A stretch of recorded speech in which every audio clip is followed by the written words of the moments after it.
Hey guys, Ms. Strickland here today with your reading lesson on Tuesday, April the 28th. This week we are talking all about asking and answering questions and making predictions about stories. Alright, so yesterday we read If You Give a Cat a Cupcake, and I posed a question about what would happen if you gave a cat a cupcake. And remember, I used my cat and I gave him a cupcake to see how he would act, and he just ate it. But I didn't actually, I take that back. I didn't give him an actual cupcake. I gave him a croissant, but he just ate his croissant. So we learned though in the book that if you give a cat a cupcake, then he will want to go to the beach, and he will want to row a boat, and he will want to climb up a mountain. All these crazy things. He wanted to go to the science museum. So all these funny things we learned that if you give a cat a cupcake. And I would love to see if one of you tried to give a cat a cupcake and tell me if that actually happened. So today we are still working on our standard RL 1.1, but our I can statement has changed. It says, I can make a prediction about a story. Now, we have been talking about predictions for a long time, since the school year started. So remember, a prediction is something that you think is going to happen. All right, something that you may not know, but based on what the story looks like, the cover and the title, you are making a prediction. So today I am going to read The Magic School Bus Plants Seeds. There is my title page, or my cover page, and my picture on the front. And based on that, I wrote my prediction. I predict that the Magic School Bus will get stuck in a plant.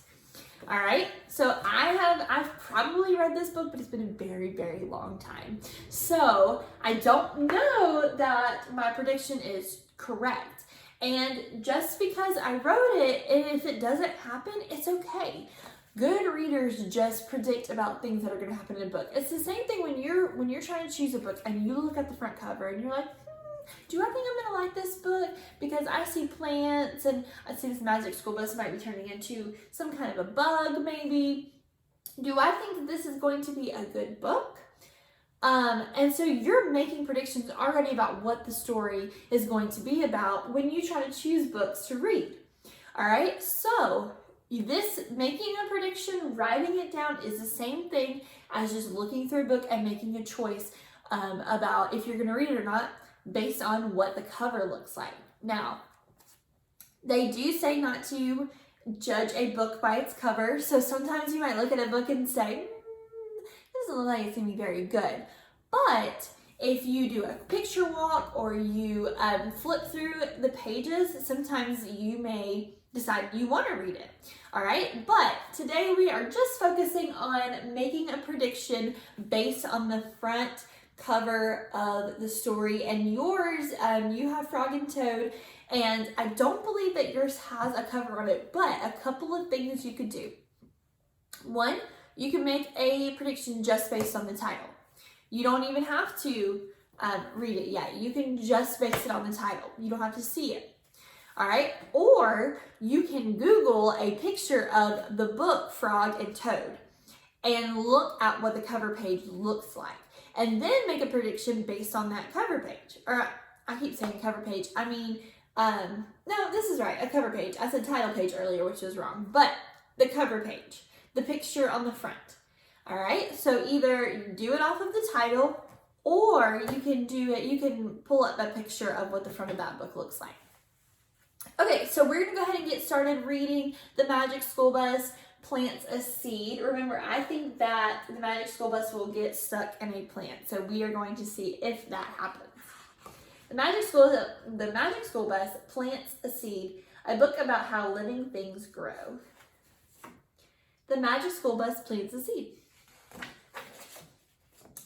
Every class probably learns about plants and seeds, but not every class has Miss Frizzle for a teacher. When Miss Frizzle does something, she goes all the way. She started by letting us plant a whole garden behind our school. Liz, you found a ladybug. A photographer was coming to take a picture of our garden, so we all wanted it to look its best.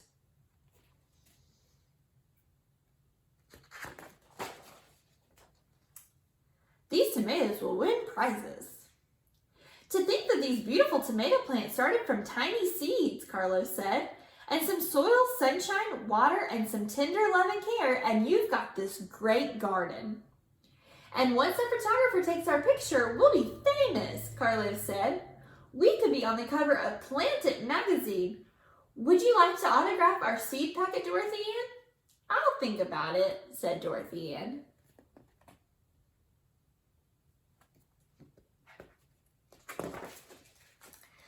Phoebe was not as excited as Carlos. I wish I had the beautiful plant I raised at my old school. Tim put the finishing touch on a drawing. Phoebe smiled. That's it. Thank you, Tim, she said. Still, I wish I had the real thing from our picture this afternoon. I was afraid of this. Ooh, could we? Miss Frizzle spotted the drawing. Your plant looks lovely, Phoebe, she said. Not to worry, it's a simple matter to stop by your old school on a little field trip.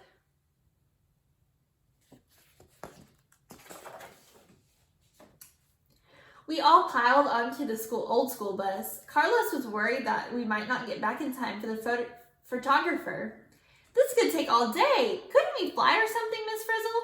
Hurry, we have to be back by 3. Excellent idea, Carlos, she said. Suddenly, the whole bus began to spin. It rose in the air as if it had wings. It did have wings. We were riding in a ladybug. Hang on. Oh no, we're an insect.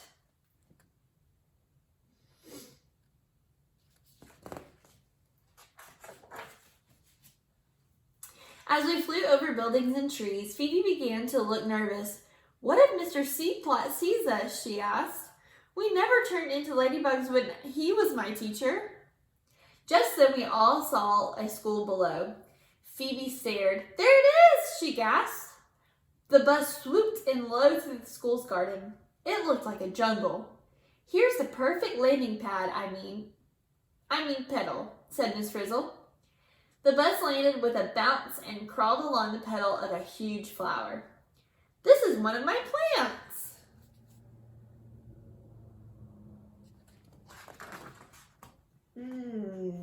My prediction was that I thought they might get stuck in a plant, so we will see.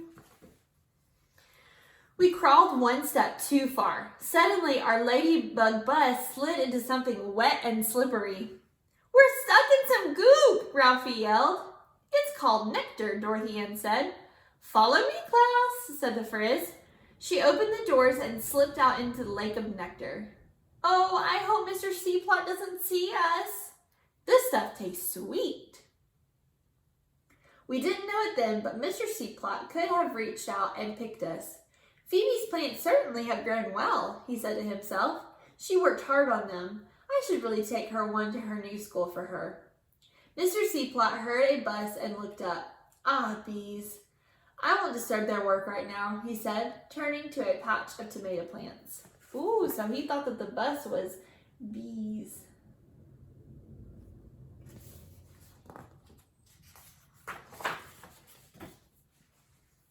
We also saw the bees coming, and they were headed right to our flower. Oh, my prediction was wrong. Actually, it was bees. Yikes! Air raid, shouted Arnold. Glory bees, said the Fritz happily. And soon these bees drink enough nectar, then we can crawl out of here. All aboard the lady bus, please. Next stop, another. Whoa, hang on. Next stop, where? Panther? Antler? Dorothy Ann is amazing. Even upside down, she could remember what she had read that morning. The anther is the part of the flower that makes the pollen, she said. These yellow balls are pollen? Pollen makes me... achoo! Sneeze.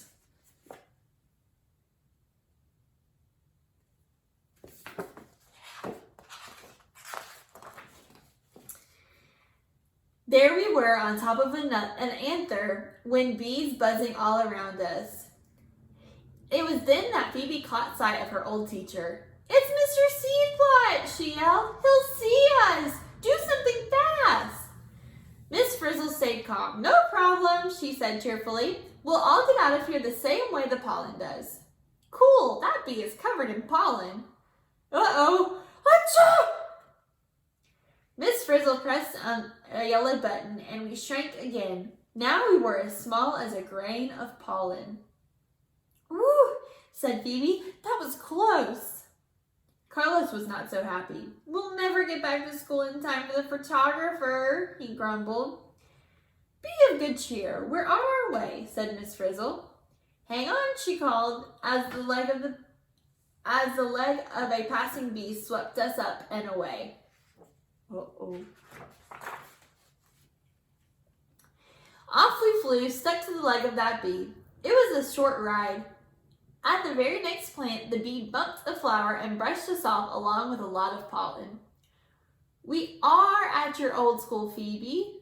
Oh, I read the wrong one first. "At my old school, we never rode on bees." "We are at your old school, Phoebe." "Here we are," Miss Frizzle announced. "Where?" Phoebe asked. Tim showed her his picture. "I think we're on the center part, the stigma," Tim said. The bee had dropped a lot of pollen here. With a big sneeze, Arnold bumped into a grain of pollen, knocking it over and fell down some kind of tunnel underneath. Arnold found a pollen tube. Achoo!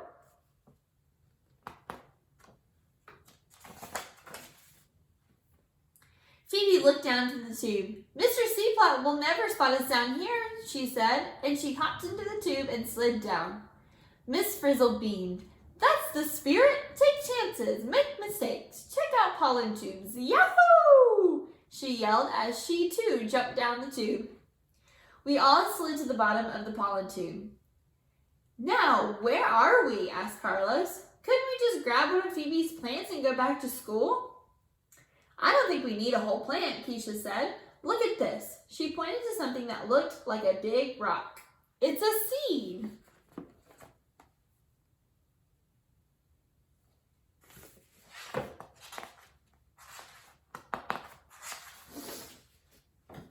"I get it," Dorothy Ann said. "When the pollen from one flower lands on the stigma of another, it grows a pollen tube, finds one of these egg cells, and together they make a seed." Carlos still wasn't happy. "No seed can grow into a plant by 3 o'clock, he said. "Not without some help," said Miss Frizzle. She reached into the bus and pressed a button, and suddenly things went wild. The seeds were growing bigger and sprouting hair. "We need to hurry things along a bit," said Miss Frizzle. "Everyone on the bus, please." We all rushed back to the bus. The door slammed shut, and we drove up and onto one of the biggest seeds. As the seeds around us grew bigger, the flower burst open. We felt the sunshine and a breeze blowing through the windows of the bus. Suddenly, our seed flew into the air with us on board. I don't know that they've actually been stuck in a flower yet, but there's more of the story to read. Away we flew on the back of our seed, carried along the gusts of wind. Carlos, still worried. "Can we go any faster?" he asked. "Well," Miss Frizzle said, "that is pretty fast for a seed, but there are seeds that travel by attaching themselves to dogs or birds or people," she said, eyeing a man on a bicycle. "No," croaked Phoebe, "that's Mr. Seedplot." But she was too late. Our seed had landed in Mr. Seedplot's hair.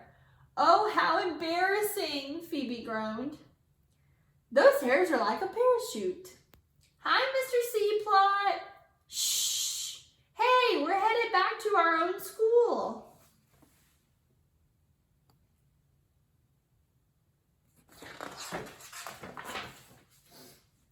We were almost home, still stuck in Mr. Seedplot's hair, and we hadn't even been introduced. So we all shouted, "Hello, Mr. Seedplot!" except for Phoebe, who was too embarrassed to talk. But when Mr. Seedplot swung his head to see who was calling him, we flew off. "Last stop," Miss Frizzle announced. She pushed a button. Poof! The bus got big again. She pushed another button. Poof! The seed, which had landed in our garden, grew into a tall plant with beautiful flowers. "Ah, there you are," Mr. Seaplot said when he spotted us. "I brought one of Phoebe's plants, but I see that it already has one. Nice to see you again, Miss Frizzle." Phoebe gasped. "You mean you've met Miss Frizzle before?" she said. Mr. Seaplot smiled. "Yes, she's a very special person." "Say seeds." She brought us back just in time.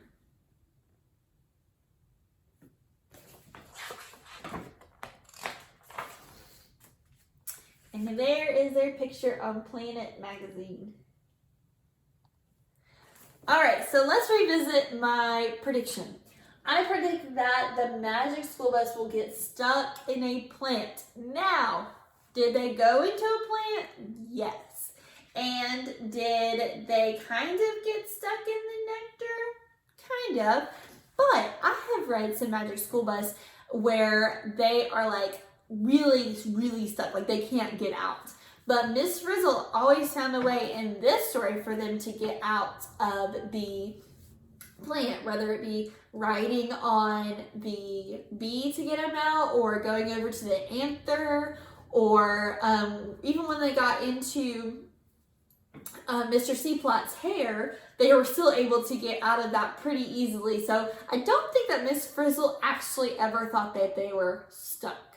Alright, so my prediction didn't really come true, but it was still fun going through the book and trying to decide, is my prediction correct? Are they actually stuck in the plant, or are they really just the kids think that they're stuck, but Miss Frizzle doesn't think that they are because they don't know enough about the plant?